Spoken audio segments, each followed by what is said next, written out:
L'intégration socio-professionnelle des personnes vivantes avec handicap est effective en République démocratique du Congo. C'est le cas du village Bondeko, qui est un centre d'encadrement et de rééducation des personnes vivantes avec handicap, situé en plein centre de la ville de Kinshasa, précisément dans la commune de Kinshasa, sur l'avenue Kabambari. Pénétrant dans l'enceinte même de cet établissement, qui date depuis une quarantaine d'années, nous avons constaté que règne dans la cour une ambiance peu ordinaire par rapport à d'autres écoles. Des cris et des bruits communicatifs d'élèves et certains mouvements peu communs à d'autres élèves ordinaires. En ce qui concerne le fonctionnement du centre, nous avons interrogé Madame Chantal Matoumona, directrice du centre, qui a déclaré ce qui suit. Et avec l'initiative du fait cardinal, ces enfants-là qui étaient en train de quémander par-ci par-là, il s'est dit qu'on devait prendre quand même ces enfants pour pouvoir le récupérer. L'objectif, c'est l'intégration et la réinsertion socio-professionnelle. Il faudrait que ces enfants deviennent autonomes.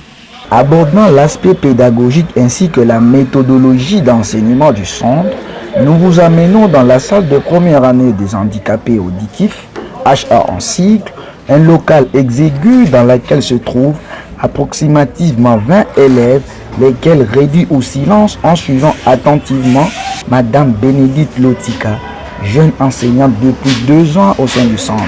Elle nous a expliqué en ces termes. Ici au village Bondeko, école, il y a deux sortes de handicapés. Le sourd auditif de leur côté et le retardé mental de leur côté. Et ici, on n'occupe que de 2 genres de handicaps. Les handicapés moteurs ne sont pas ici. Ici, on a l'habitude de s'occuper des handicapés mentaux et auditifs. Nous pouvons remarquer la bonne assimilation des matières dispensées par cette jeune maîtresse avec Betou, une fillette de 6 ans, handicapée auditive qui retranscrit correctement son nom au tableau devant ses maîtres ainsi que ses condisciples. Au sein du centre existe aussi le service de logopédie, lequel aide les élèves et parfois les personnes externes souffrant du trouble du langage à prononcer correctement les mots. Dr Begaya Bénan, logopédiste et chef du centre, nous a expliqué cela en ce propos. Les difficultés rencontrées en ce qui concerne l'encadrement ainsi que l'enseignement de ces jeunes sont nombreuses. Cette déclaration en langue de signes de l'un des enseignants, interprétée par notre jeune maîtresse, Bénédicte Lotika, essaie de nous en dire plus. Il voit le sourd